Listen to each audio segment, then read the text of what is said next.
as told by Dr. Celeste Warren. They fired me on a Thursday. The kind of Thursday where the air feels vacuum-sealed, too quiet, too careful, as if the universe itself is holding its breath. I should probably introduce myself before I go any further. Before we continue, please subscribe to the channel and let us know where you are listening in the comments. My name is Dr. Celeste Warren, former Director of Research at Fictional Technologies and the woman who designed the algorithm that built their empire. At least, that's what it used to be, their empire. Now, it's mine. But back then, sitting across from our CEO Damon Price and the ever-composed HR director, I was just another expendable asset being politely escorted out of the machine I'd helped build. Dr. Warren, Damon said, his voice oiled with corporate sympathy, as part of our restructuring, your position is being eliminated. I remember the hum of the air conditioner, the faint clink of his watch against the glass table, the way he didn't quite meet my eyes. 15 years. 15 years of breakthroughs, patents, sleepless nights, and now, an exit folder? I smiled. I understand, Damon. These things happen. He seemed relieved. He had no idea that, by that point, I was already 3 moves ahead. The spark before the fire. I'd seen it coming. It started with small things. My name omitted from presentations, quiet meetings I wasn't invited to, new hires taking over projects I'd initiated. You learn to read the signs in tech. When innovation becomes threatening, they replace you with youth and a cheaper title. But I've never been the type to panic. I'm the type to document. Every piece of code, every experiment, every late-night breakthrough on my personal computer, all carefully logged, time-stamped, and backed up. Because, unlike Damon, I actually read my employment contract.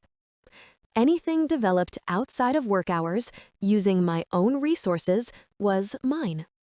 And what they didn't know was that the most advanced version of my distributed processing algorithm, the one that increased efficiency by 43%, was something I'd created entirely at home.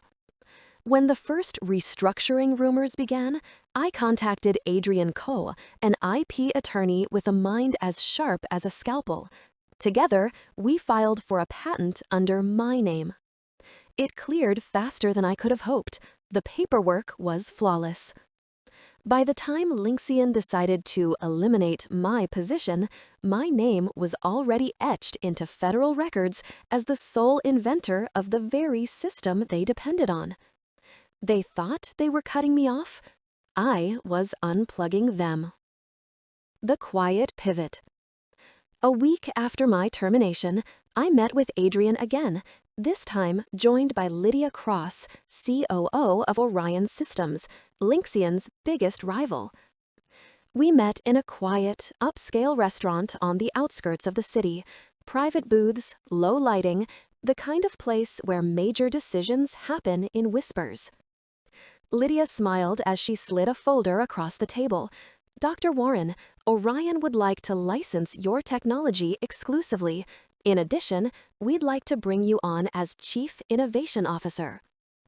Inside the folder, a 7-figure signing bonus, substantial equity, ongoing royalties, and most importantly, full public recognition as the inventor. I assume this will make waves, I said, my tone even. Oh, it'll be a title shift, Lydia replied. We're announcing Monday. I glanced at the contract again, then at her. And my team? We want them too. People follow brilliance, not logos. I signed that night. Lydia raised her glass. To justice, then. I smiled. To accuracy. The goodbye performance. Friday morning, I dressed carefully. Not like someone being dismissed, but like someone attending a quiet victory parade. When HR recited the standard clauses about intellectual property, I nodded patiently. Yes, of course, I said. Everything developed during company time with company resources. They smiled, relieved again. People like Damon thrive on control and collapse when they lose it. As I packed my desk, I paused to look around the lab one last time. My team, 6 engineers I'd handpicked and mentored, avoided eye contact. They knew what was happening, but in corporate life, silence is safer than sympathy. Before I left, I sent a single group message. You'll understand everything on Monday. Trust me. And then I walked out, head high, badge turned in. The reveal. Monday morning, 7 a.m. My phone buzzed. Lydia's text. It's live. I opened the headline. Orion Systems announces exclusive license for revolutionary data algorithm. Welcomes Dr. Celeste Warren as Chief Innovation Officer. By 9, every major tech outlet had the story. At 9:12, my old team lead, Benji, texted, Celeste, what did you do? Damon looks like he swallowed a live battery. Check your email, I replied. Offers waiting. By noon, Lynxian was in chaos.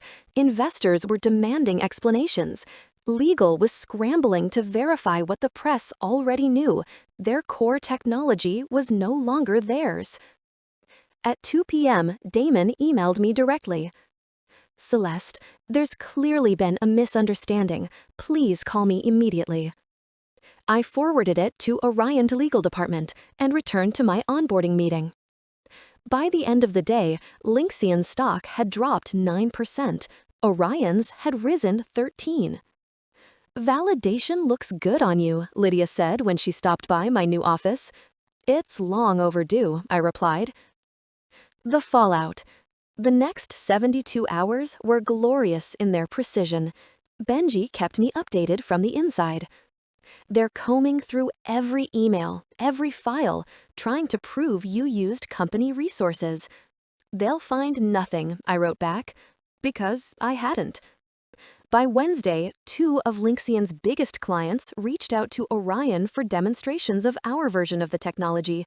By Friday, 1 had already signed. That afternoon, Damon held a company-wide meeting. Benji recorded it for me.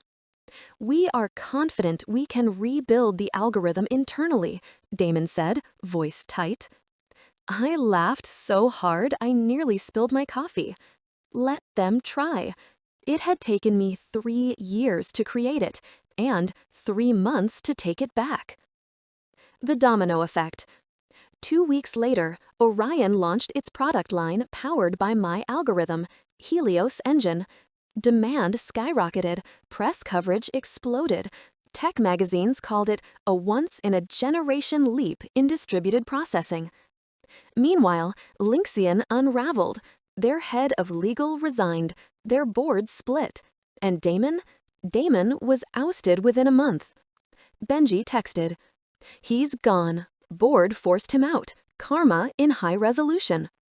I didn't reply. I just stared out my office window, a quiet satisfaction blooming in my chest.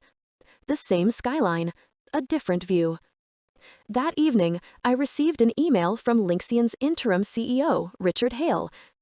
Dr. Warren, congratulations on your recent success. We'd like to discuss a potential licensing arrangement and a formal acknowledgement of your contribution. I smiled. Phase 1 complete, I messaged Lydia. Her reply came instantly. You've just rewritten the playbook. The stage. 3 months later, I walked onto the stage at the National Technology Innovation Conference. Last year, I'd sat in the audience as Damon presented my work, introducing me only as a member of our development team. Now, the announcer's voice echoed across the auditorium. Please welcome Dr. Celeste Warren, Chief Innovation Officer at Orion Systems and creator of the Helios engine. Applause thundered. I paused before speaking, letting the moment breathe. I'm often asked where innovation begins, I started. It begins in isolation, in defiance, sometimes in the quiet decision to take back what's yours. The room was still, every ear tuned to my voice. Ownership isn't arrogance, I continued. It's justice. Document your work. Protect it. Because if you don't, someone else will write your name out of history, and you'll have to fight to put it back. When I finished, the audience rose to their feet. Afterward, a young woman, barely 30, approached me, eyes bright. "Your story changed how I think," she said. "I started keeping records of my side projects, just in case." I smiled. "Good. That's how you stay free." The reckoning. Weeks later, the industry headlines came. Lynxian and Orion reach agreement, acknowledge Dr. Celeste Warren as original inventor of core data algorithm. Lynxian's public apology was buried in their press release, but it was there. A single line undoing years of erasure. Their stock recovered slightly. Ours soared. For the first time in my life, I wasn't invisible. A journalist asked me during an interview, "Do you consider what happened revenge?" I smiled for the cameras. Revenge is emotional. This was correction. The anniversary. A year to the day after I was escorted out of Lynxian, I sat in my new office at Orion, a corner suite overlooking the same skyline that had once framed my humiliation. Lydia walked in with champagne. "Happy anniversary," she said. "We've officially surpassed Lynxian's market cap. The board says we couldn't have done it without you." I laughed softly. That's what happens when companies remember who actually builds things. She poured the champagne and handed me a glass. "To ownership," she toasted. "To integrity," I replied. As she left, my assistant brought in a white envelope.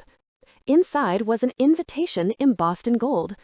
Women in Technology Global Summit. Keynote speaker, Dr. Celeste Warren. Topic, Owning Your Innovation, Turning Dismissal into Destiny. I set the card down, walked to the window, and looked out over the glowing city. A year ago, I'd walked away from everything I thought defined me. Now, I understood that losing the wrong job had given me the right life. It was never about vengeance. It was visibility, about reclaiming the name that belonged beside the work. I raised my glass toward the skyline. To every woman who's ever been underestimated. To every mind that refused to disappear.